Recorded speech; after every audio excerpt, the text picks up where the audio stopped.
Dinamika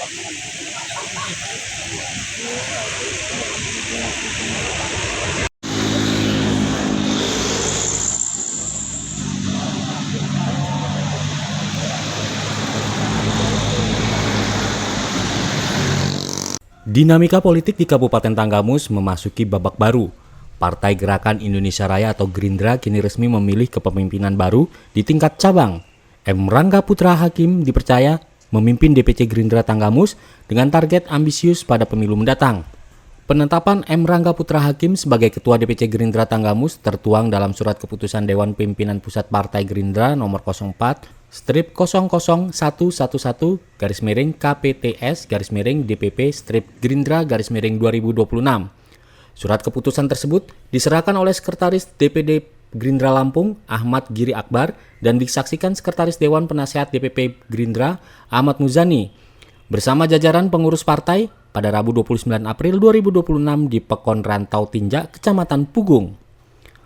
Momentum ini menjadi awal konsolidasi besar bagi Gerindra Tanggamus dalam memperkuat struktur partai hingga ke tingkat akar rumput.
Selamat pagi, salam sejahtera untuk kita semua.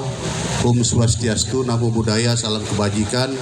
Tabi pun yang sama-sama kita hormati, kita banggakan Bapak Ketua Majelis Permusyawaratan Rakyat Republik Indonesia, Bapak Haji Ahmad Muzani. Yang sama-sama kita hormati Ketua DPRD Provinsi Lampung, Bapak Haji Ahmad Giri Akbar. Yang kita hormati sama-sama, kita sampaikan pada junjungan kita Nabi besar Muhammad Sallallahu Alaihi Wasallam. Bapak-bapak, ibu-ibu hadirin sekalian yang saya hormati, saya mewakili tuan rumah sebetulnya. Kalau Komisi 4 tadi nggak ada hubungannya sama pertemuan ini. Saya mewakili tuan rumah karena sesungguhnya tuan rumah ini adalah Bapak Muhammad Rangga Putra Hakim, Wakil Ketua 1 DPD Kabupaten Tanggamus, yang insya Allah dalam waktu dekat beliau ini akan menjadi Ketua DPC Partai Gerindra Kabupaten Tanggamus, menggantikan saya, insya Allah dalam waktu dekat. Nah, saya mewakili beliau sebagai tuan rumah karena tadi mendadak di pintu ini, Om aja yang sambutan. Yang namanya perintah komandan ya kita ikutin. Nah. Purnama Wulansari yang alhamdulillah bisa hadir. Tapi ini perlu saya jelaskan kepada hadirin, beliau ini hadir pulang kampung. Aslinya ya di rumah ini, makanya begitu ada acara rumah ini, beliau pulang kampung. Yang saya hormati Ketua Fraksi Partai Gerindra DPRD Provinsi Lampung beserta anggota DPRD Provinsi Lampung hadir di sini. Saya lihat ada Muhammad Galang Putra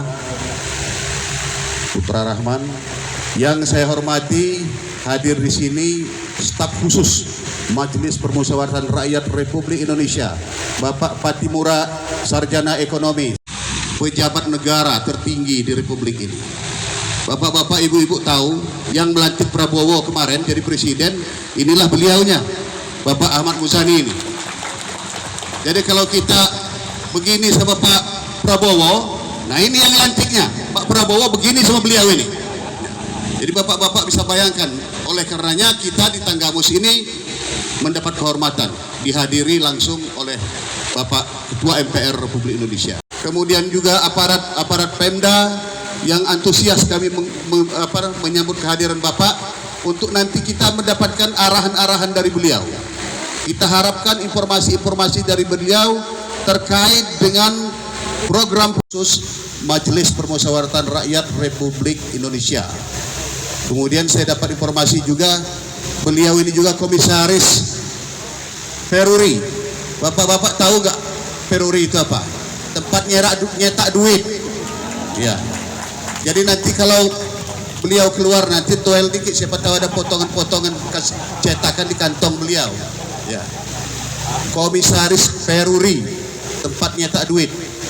Yang saya hormati, hadir di sini Wakil Bupati Pesawaran Antonius, terima kasih atas kehadirannya. Yang saya hormati jajaran anggota fraksi.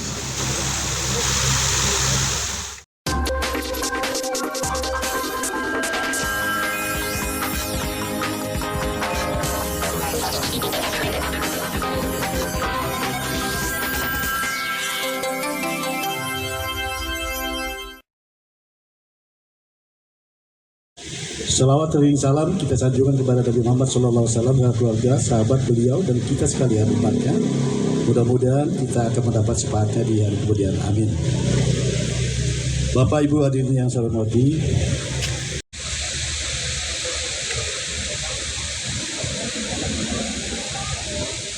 seperti kita tahu bahwa sosialisasi 4 pilar ini adalah acara resmi kenegaraan yang dilakukan para anggota MPR.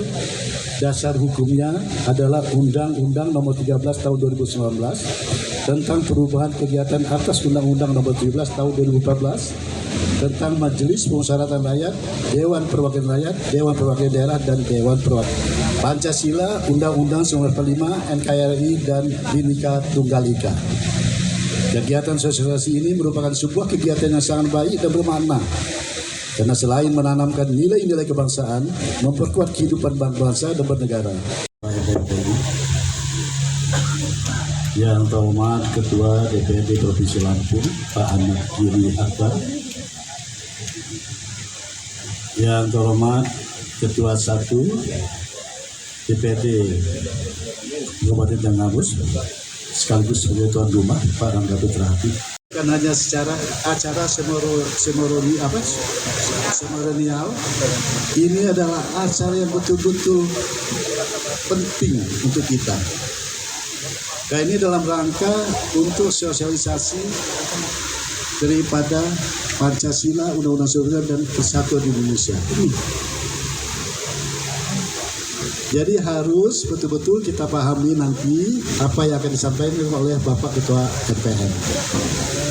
Harapan saya momentum sosialisasi 4 pilar kebangsaan ini dapat dijadikan sebagai pembangkit semangat, membangun kesadaran kita semua untuk semakin memahami 4 pilar kebangsaan yang merupakan dasar dan acuan bagi kita semua dalam memperkokoh persatuan dan kesatuan bangsa dan bernegara, hidup berdampingan dengan rukun dalam bingkai NKRI. Kita menyadari betapa besar dan mulianya cita-cita Bapak Presiden Prabowo Subianto yang ingin menjadikan bangsa ini menjadi bangsa yang kuat, maju dan sejahtera di dalam bingkai NKRI dengan semboyan Bhinneka Tunggal Ika. Walaupun kita berbeda latar belakang suku, budaya dan agama, namun merupakan satu kesatuan yang utuh, di mana perbedaan itu bukan pemecah belah, melainkan sebagai sebuah kekuatan. Modal dasar dalam keharmonisan, sebagaimana kita melihat pelangi yang terdiri dari beberapa warna yang berbeda, namun perbedaan itu membuat pelangi itu indah dipandang mata. Bapak hadirin sekalian, Sosialisasi 4 pilar kebangsaan ini merupakan hal yang dipahami oleh seluruh masyarakat Indonesia dan selanjutnya diterapkan dalam kehidupan sehari-hari. Di tengah keberagaman suku, ras, dan agama, kita sebagai masyarakat Indonesia harus bangga memiliki 4 pilar kebangsaan yang tidak dimiliki oleh negara lain. Kita contohkan sejumlah negara yang akhirnya mengalami persoalan-persoalan kronis dan mengalami ancaman serius sehingga perpecahan dalam negaranya karena tidak ada kebebasan pendapat dan tidak ada kebebasan menghargai keberagaman. Bapak Ibu sekalian, perlu sekali kita pahami yang dimaksud dengan, misalnya saya kasih contoh keadilan sosial. Masih banyak ketimpangan-ketimpangan yang terjadi di Kabupaten Tenggamus. Banyak sekali di anak-anak muda di TikTok segala macam, ini Pak, itulah, inilah yang belum ada, belum ini. Nah itu kalau kita tidak memahami tentang 4 pilar ini nanti, apa yang disampaikan oleh Pak Ketua MPR nanti, kita akan tidak akan pernah tercapai apa yang kita harapkan. Insya Allah. Kalau sekarang ada ketimpangan jalan, ada ketimpangan ini yang ini belum, insya Allah semuanya akan kita bangun semua nanti. Nah inilah tugas pokok daripada bapak-bapak, ibu-ibu yang hadir, kepala pekon, camat, ini memberikan, mensosialisasikan pada masyarakat.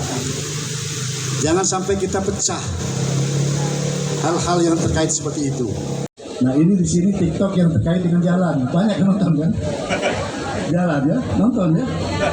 Nah kalau kita tidak menyadari tentang 4 pilar kebangsaan ini, kalau kita sudah menyadari itu, kita tidak akan terbakar untuk diadu domba sama masalah TikTok itu. Karena pada dasarnya itu semua akan kita jalankan. Motivasi dan semangat baru, menambah kekuatan dan kemauan bersama untuk mewujudkan gerakan bersama, elemen bangsa bersatu padu, sekaligus untuk menangkis sejumlah persoalan seperti globalisasi, liberalisme, fundamentalisme, terorisme, dan berbagai ancaman lain. Kita hanya punya satu isme. Kita sangat salut dan hormat karena yang datang ke sini adalah Ketua MPR. Saya ingatkan sekali lagi kepada seluruh kepala kita di Tenggamus. Insya Allah nanti saya perlu sampaikan kepada Pak Ketua MPR bahwa kami ini punya daerah 80% daerah pertanian. Kami punya pantai itu 202 kilo yang penuh dengan potensi untuk wisata, ikan lumba-lumba, hiu, dan lain sebagainya. Kalau untuk pertanian kami punya kopi Robusta yang selama ini dikenal Nestle itu kopi buknya kita nggak tahu. Jadi sekarang supaya tahu, masyarakat tahu semua bahwa nanti bagus, dan nanti Bapak Ibu kalau jual kopi begitu metik itu bawa ke pabriknya, nggak perlu dijemur lama-lama karena tenaga Bapak menunggu jemuran itu bisa digunakan yang lain. Itu pabrik kita ada, sudah mulai dibangun sekarang, insya Allah. Nanti juga padi, kopi juga begitu. Nah ini apa? Saya harus dipahami. Ini upaya kita dalam langkah untuk menjaga 4 pilar kebangsaan ini, terutama keadilan sosial, supaya masyarakat tidak ada lagi yang cemburu satu sama lainnya. Keadilan sosial di situ intinya. Inilah yang harus kita itu ke bumi, kan ke masyarakat. Kita beritahu pada masyarakat dalam diri kita dan untuk kita tularkan kepada orang lain sebagai falsafah hidup bersama. Saya ingatkan bahwa kita perlu mendalami tentang 4 pilar ini adalah di masa depan anak cucu kita. Ini semua kalau kita hayati, kita jalankan apa yang nanti disampaikan oleh Ketua MPR, insya Allah itu menjamin masa depan daripada anak cucu kita. Di tanah bumi Begawi Jama, Bapak begitu perhatian dan begitu peduli. Semoga Tenggamus makin maju dan sejahtera. Swasembada pangan kita sukseskan. Presiden Prabowo buat daerah makin maju. Tenggamus masih banyak butuh bantuan. Semoga Bapak Ketua MPR dapat membantu. Terima kasih. Wassalamualaikum warahmatullahi wabarakatuh.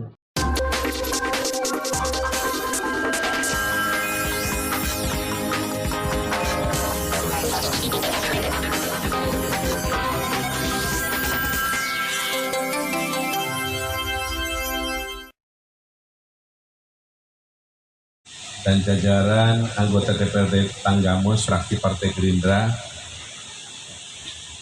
Ibu Gubernur Provinsi Lampung, Bu Mulan, untuk Kabupaten Tanggamus ini.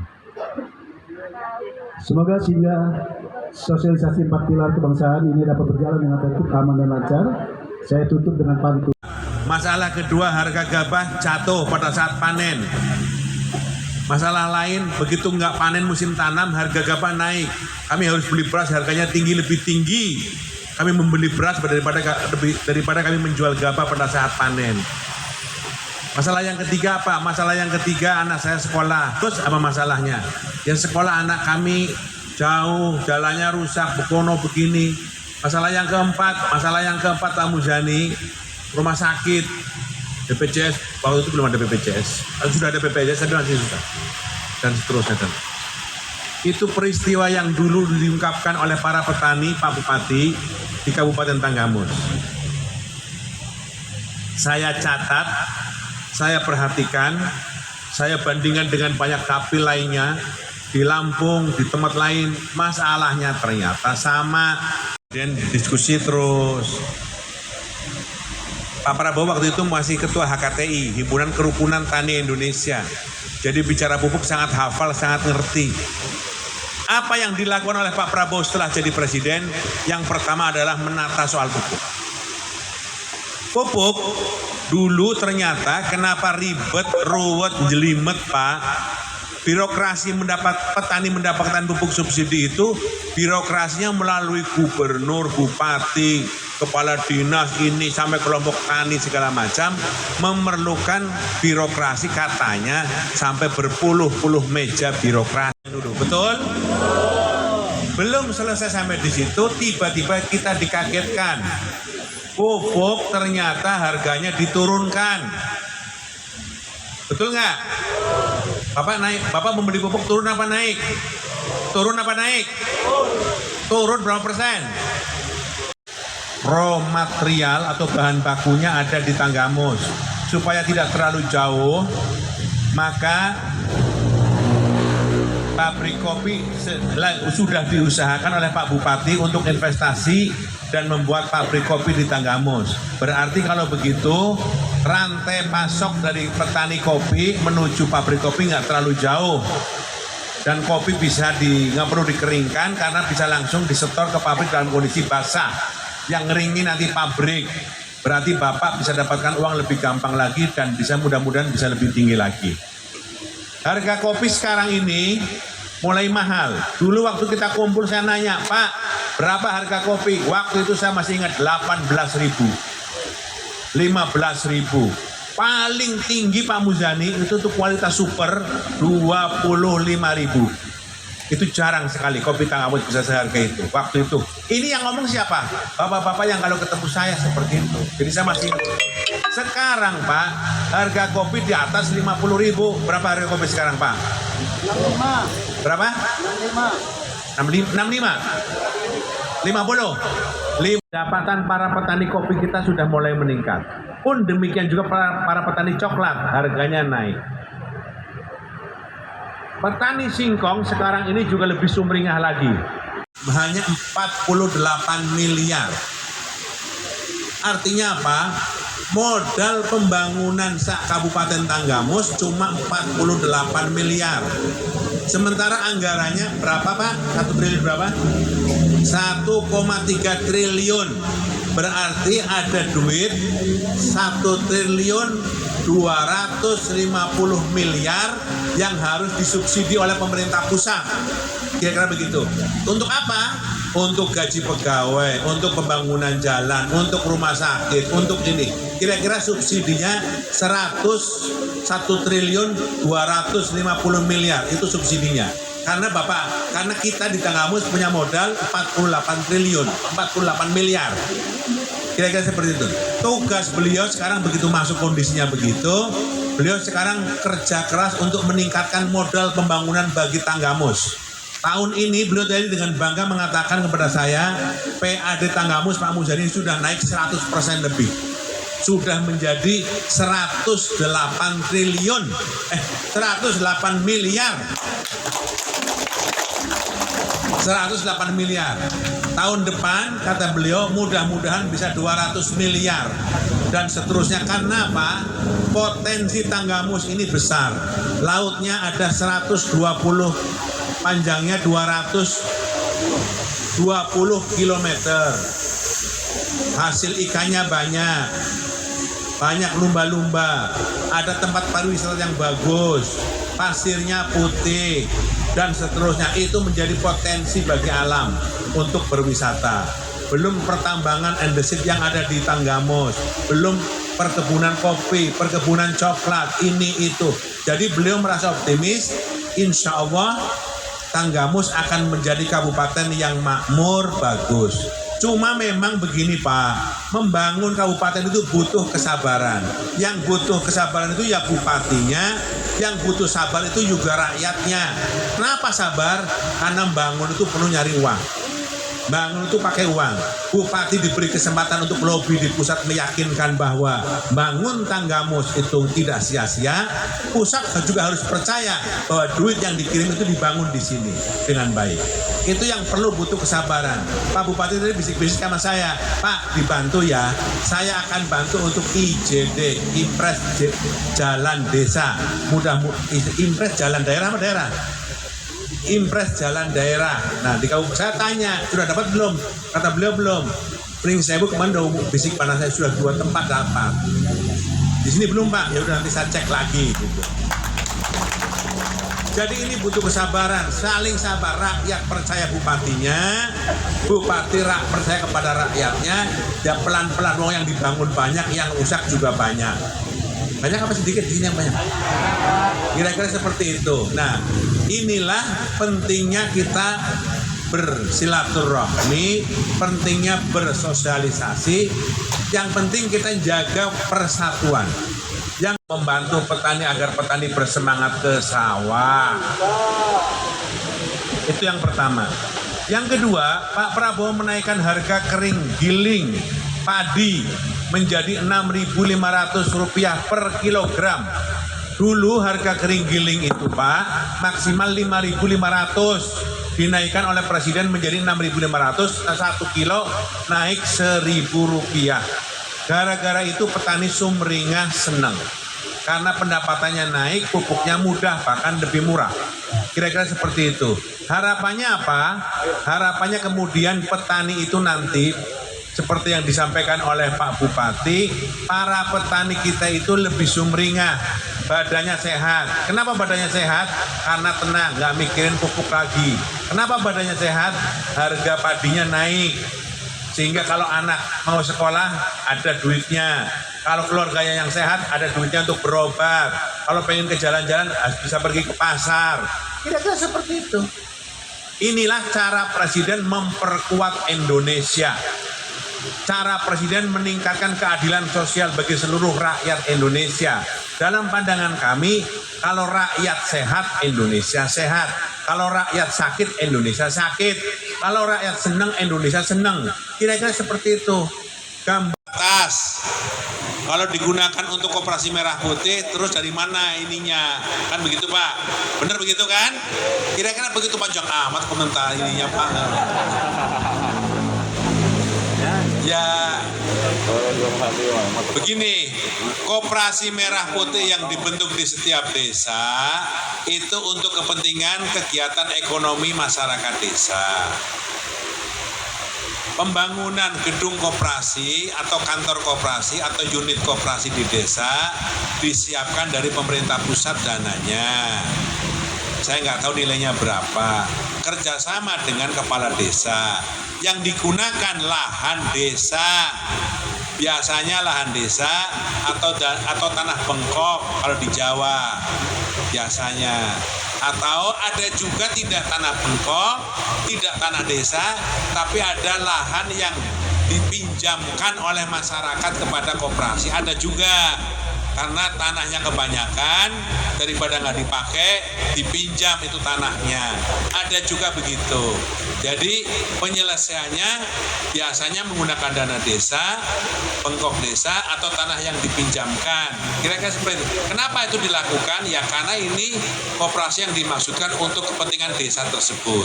Tapi lahan itu harus ada di desa itu. Nggak boleh lahan di desa yang lompat. Karena begini, ada tanah bengkok kepala desa, adanya di desa lain. Kalau desa lain harus pakai desa itu, jangan desa ini dipakai itu. Nah, kira-kira seperti itu.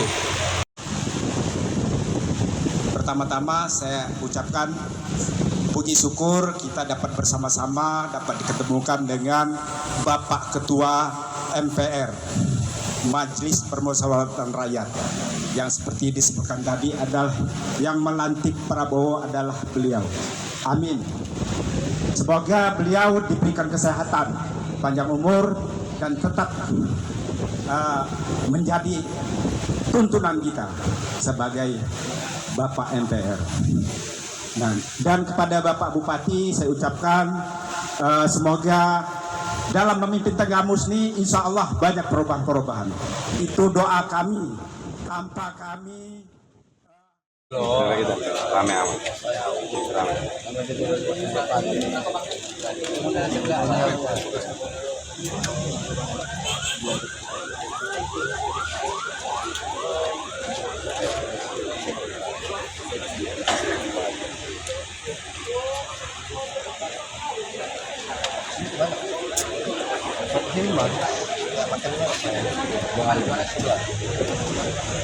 Terus.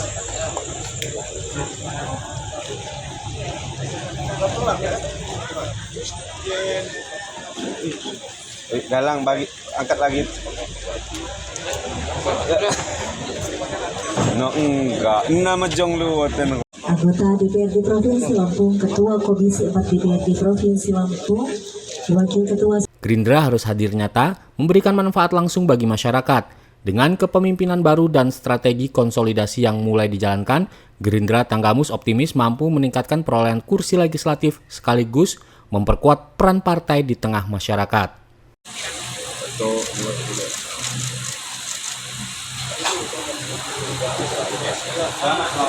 Presiden dengan tanda tangan.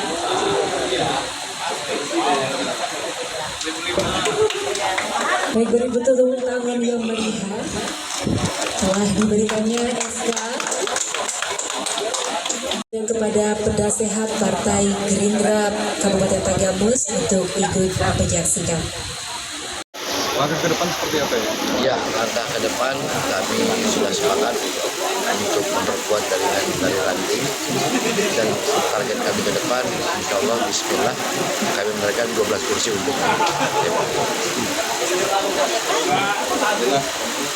Untuk apa program yang kami sendiri seperti apa yang terdekat? Program terdekat kami mulai akan mensosialisasikan Partai Gerindra sampai ke tingkat ranting dan masyarakat sampai ke kelurahan. Jadi mungkin ke depan ini DPC Partai Gerindra akan sudah mulai dengan kegiatan Jumat Berkah. Nah, itu acara yang paling utama nanti. Awal kami sedang atur setiap hari Jumat DPC Partai Gerindra akan bergantian ke Pekon-Pekon untuk memberikan Jumat Berkah, makan siang gratis di masjid-masjid. Itu mungkin langkah awal. Pesan sendiri untuk kader-kader Gerindra saat ini. Kader-kader Gerindra rapatkan barisan, siap mendukung program Pak Presiden Prabowo Subianto, Ketua Umum DPD Partai Gerindra, dan Pak Gubernur untuk menuju Indonesia Emas. Ini target 12 kursi ya? Insya Allah, bismillah target 12 kursi.